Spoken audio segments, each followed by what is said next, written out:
I found myself in a situation the other day where I had to administer first aid to a person who'd cut their finger off. And it got me thinking, how much of my first aid could I actually remember? I could recall the basics. Like call 000. Make sure you're okay. Help if you're able to. And don't panic. But the rest of it's a bit of a blur. Especially when the rules and procedures keep changing every time you do the course. And accidents can happen anywhere and any time. It can even happen in the home. So I'm trying to remember, what do I do in this situation? Doesn't seem to be working. No, that's not it. Ah, yes! CPR! Which stands for cardiopulmonary resuscitation. And it is a series of chest compressions and rescue breaths that are intended to assist in a flow of blood and oxygen in the body. Okay, so we're done. Oh, wait. So now there's another acronym on how to give CPR. PETA. No. NIDA? Wrong again. MoMA? Dr. ABCD. Doctor who? Dr. ABCD. And no, it's not a relative of Dr. Seuss. Oh yeah, I know this. It's a quick and easy acronym to ensure that basic first aid procedures are met. D means danger. I need to assess the situation and look out for danger to myself and the casualty.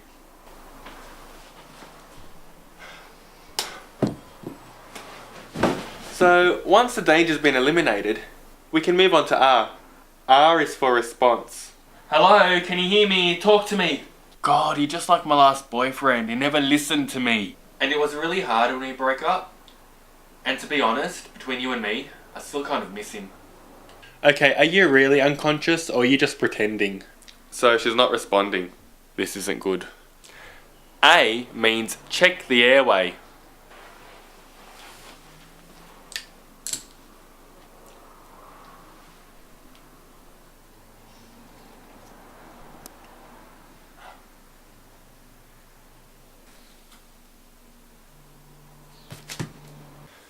B is for breathing, which means I need to give her some casualty breaths. Oh, gross! This isn't fair. That's close enough. Which takes us to C for compressions. If there is still no sign of life, it's time for some good old CPR. Come on, breathe! That doesn't feel right. Meh. Come on. What the fuck was that?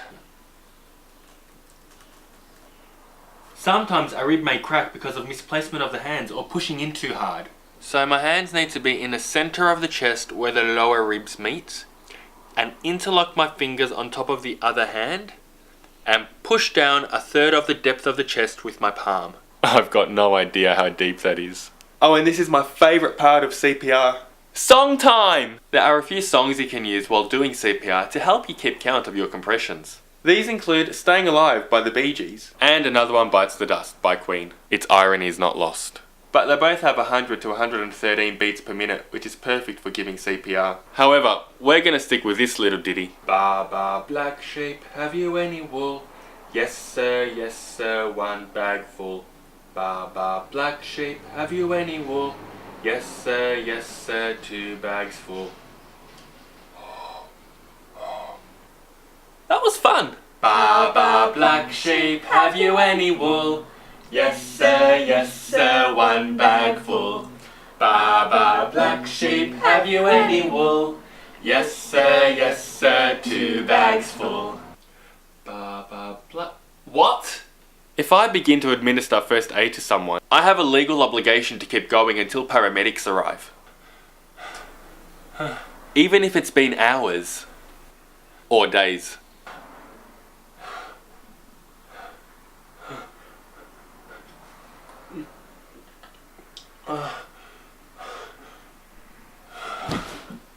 Oh, and before all you observant viewers out there tell me that I forgot the D at the end.